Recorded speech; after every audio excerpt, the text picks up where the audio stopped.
What's going on, guys? Welcome to the David F. Haas podcast. I'm your host, David F. Haas, here in the studio all by my lonesome again today. No guests, but I'm going to start working on it. One thing that I want to talk about today is focus and the importance of focus. And it's kind of the reason why my podcast has been slacking, is because I've lacked focus. So I recently read this book called The One Thing, and it was like a huge eye-opener for me, because I just finally had this realization that in order to be successful in any area of your life, and when I say any area, I'm not just talking about finances, I'm talking about health and relationships and everything, is that you need to be focused on one thing. And over the last 3 years, I've been focused on several things. I've been doing my coaching thing, which was supposed to be my primary focus, but I was also still running Treehouse. I tried starting a clothing line. I kind of like had my fingers in everything, and because of that, my success was like lackluster. It was not like I was achieving real success. And I've learned this lesson multiple times. I mean, I even coach on it, saying, Confucius has this quote, says, "The person who chases two rabbits catches neither."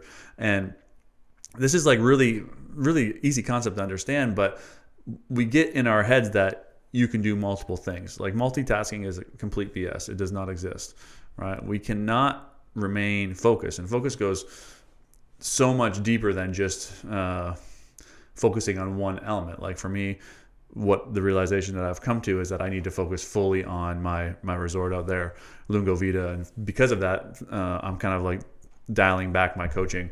I'm going to move coaching to just my groups, and with respect to the content that I'm going to release, it's mainly going to be just the podcast and some quotes and stuff like that throughout there on my Instagram, just to kind of keep it maintained. But my focus has to be out there at Lungo Vita, turning that place into what I see it as, a place where people eventually will come to heal. Eventually we'll be able to come out there and take part in week-long retreats, where I can introduce them to the work that I do, but also retreats hosted by other people. And once I made this decision, and it was a difficult decision to make because I got employees, and I had to kind of restructure everything that I was doing. But it all felt good the second that I was kind of like, the decision was made. I was like, we are moving in the right direction now. Juliana, who's sitting here with me today, she's like, can get focused on her own company now, instead of trying to be focused on doing things for me and focused on trying to like do her side hustle. Now it's kind of like, in some ways, pushing her into creating her own company, which is going to be amazing, and she's going to kill it. But it also it took the pressure off me, because I stopped looking in all different directions. I was like, this is what I'm going to be doing. This is exactly what I'm going to be doing. And I even considering like moving my office out there to Lungo Vita, so that I can just be right in it all the time. And the one-on-one clients that I still have, I'm going to maybe take those calls out there at Lungo Vita, which would be really cool. So once I kind of made the decision that I need to focus, all of this kind of came to me. And now this is interesting, that all of these answers came to me from a moment of surrender. And that moment of surrender was around this food thing. And if you've listened to the podcast, kind of religiously, you have heard me talk about food and drinking too much pop. And so the big thing for me is that when I get out of whack, the first thing that goes is my diet, right? So I've been out of whack for the last year, ever since basically the purchase of Lungo Vita, because I've been trying to run Treehouse, and I'm in the process of having a sale there. It's my restaurant. I've been running my coaching, and I've been trying to build a $10 million resort with $1 million. And so I've been scrambled, and I've been trying to figure out how to eat healthy for the last 30 years. Essentially, I took over taking care of myself when I was 9 years old, and it wasn't really the greatest platform. I wasn't the greatest teacher. I didn't have the knowledge, and so I didn't develop good habits as a kid. I never ate breakfast, lunch, and dinner. I just ate when I was hungry, and I ate food that was high in sugar and high calories that just filled me up, so I could get back about doing whatever it was when you're 9 years old. And that developed really, really ingrained bad habits. And so I've been trying to figure out how to break free from all of this for the last 30 years. And finally, because of all the work that I've done, I just came to this realization that I could just turn it over to God. I could just stop trying to figure it out, right? And a lot of people get really stuck on surrender. But ultimately, what surrender is recognizing that the universe or God or the higher power of your understanding has your best interest at heart. And that energy is all powerful, all knowing, and all present. Sees all, can do anything, and is everywhere. And trying to control things is basically saying that you don't trust that God, for me, the word is God, that God can take care of it, And this is also like what we're kind of seeing in the state of the world right now. So many people have gotten wrapped up in the coronavirus and the conspiracies and all of this stuff, and it's all basically trying to control the situation, right? But it's like that is all basically saying that we don't trust that God is going to solve this for us. We are trying to solve it ourselves, and when we try and solve problems like the war in Ukraine and the coronavirus ourselves, it becomes extremely heavy. So I finally come to this realization that I can just surrender this thing over. I need to stop trying to figure it out. So I basically said, that's it, I'm done. I'm not trying to figure it out anymore. I'm not restricting what I'm eating. I'm just going to eat whatever I want. I'm like, and again, I use the word God loosely because I know people get scared of the word God, but for me, it's God. So it's God will give me the answers. I'm done trying to figure it out. And the second I did that, this was about 3 weeks ago, there was just like this pressure that was lifted off my shoulders. It was just like, I don't have to keep working at this anymore. I've been working at it for 30 years. I'm like, I just don't have to do this anymore. I'm just trusting that God is going to give me the answers. And so as I started surrendering, I started eating a lot. I started eating like shit, and like it wasn't as bad. I wasn't binging as much as I once was, but I was still just eating whatever I wanted. Like there was the thought of guilt would come, and I was like, no, like God's going to sort this out. So as I'm surrendering, there's a couple of things that come into my awareness. One of the things that comes into my awareness is that I need to be the person who makes all of my own food, right? I can't keep passing this off to other people. No one ever cares as much as you do. If you ever own a business and you have employees, you're going to realize this really fast. It's like no one is ever going to do the job that you are going to do as far as in your own business. And so I knew this in business, but I wasn't applying it to my own health. Right? I was trying to pass it off. I was trying to get my wife to meal prep for me. I was trying to hire a personal chef. I was trying to do all of these things. And finally, it just came to me. You got to take control. Not control is the wrong word, but it has to be you. You have to put yourself first. So I'm like, oh, that was a really good awareness. The other awareness is like, it doesn't have to be complicated. And I think that's what I got wrapped up in. And it's like, these meals need to be complex and complicated, but it can be like really, really simple, like real simple stuff. There's this resistance because I'm vegetarian. And so it's like a little bit harder to put together meals because, a meat eater would just get like a chicken breast, rice, and a vegetable, and it's really simple, but I don't have that option.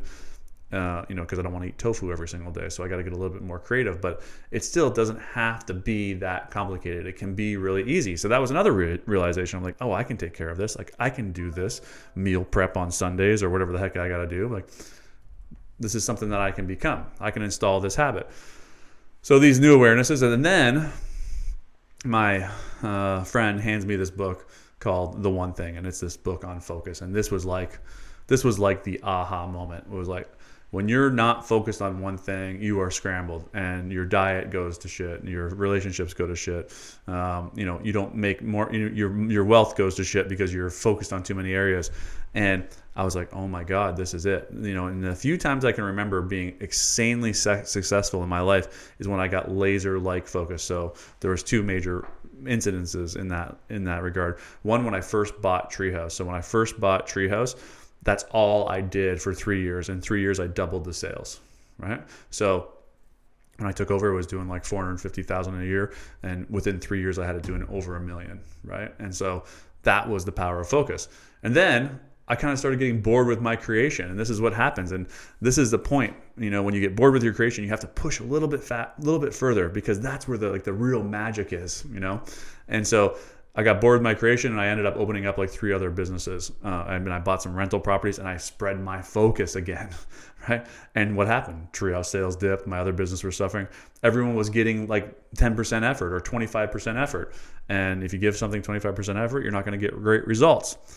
So then when I sold and closed all of those other businesses and sold my properties, and I got laser-like focused on Treehouse again, I doubled my sales again. Right? And they had dipped from when I had the focus before. But I even went beyond what I had done the first time because I had more knowledge now. So once I read this book, it was like it just all finally clicked. It was like that aha moment. I created a new neural network, and I could see that I needed to get focused again. The last thing that happened from the surrender was I gained probably like 10 pounds. And I know what you're thinking is like, oh yeah, that really worked. You gained 10 pounds. But getting on that scale, my trainer was training me, and she's like, oh, we're going to weigh in once a week. And I was like, I kind of forgot about it. Then I got on the scale and I weighed more than I'd ever weighed in my entire life.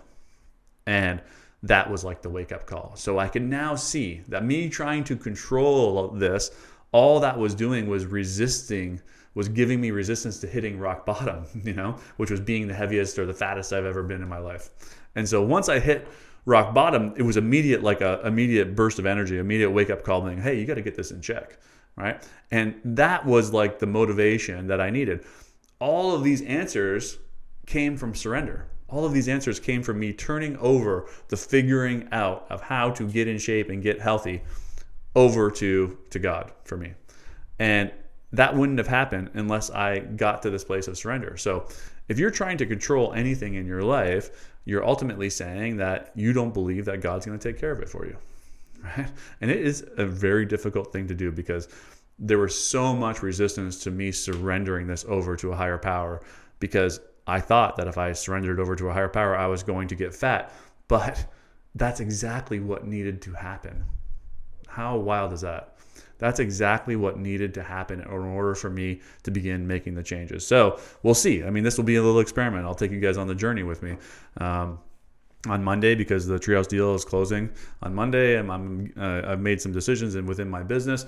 I'm getting laser-like focused out at Lungo Vita, and I'm going to get my health back on track.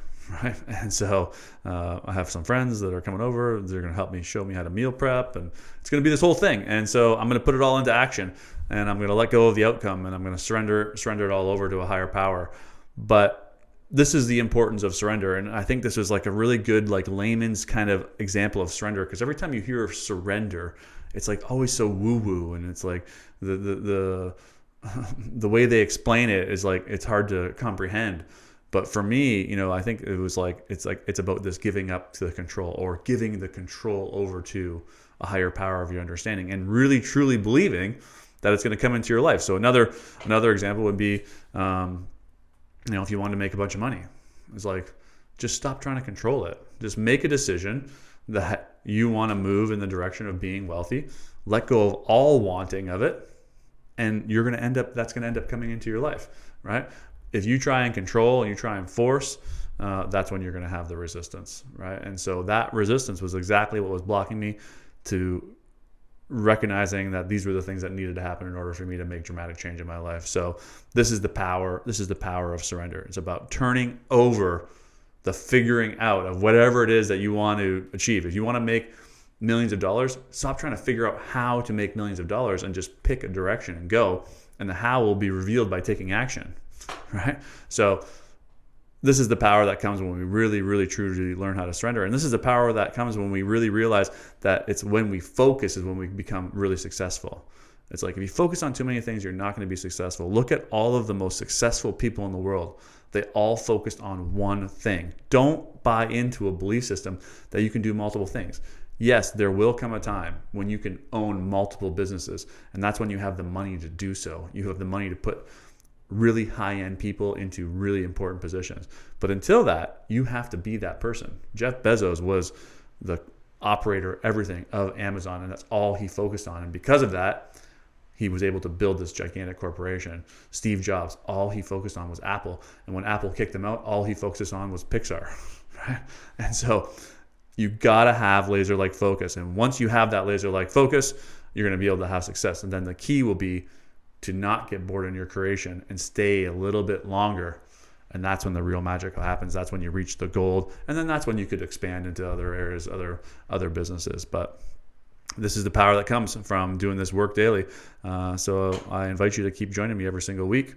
And thanks for taking the time to listen. And we'll see you next week.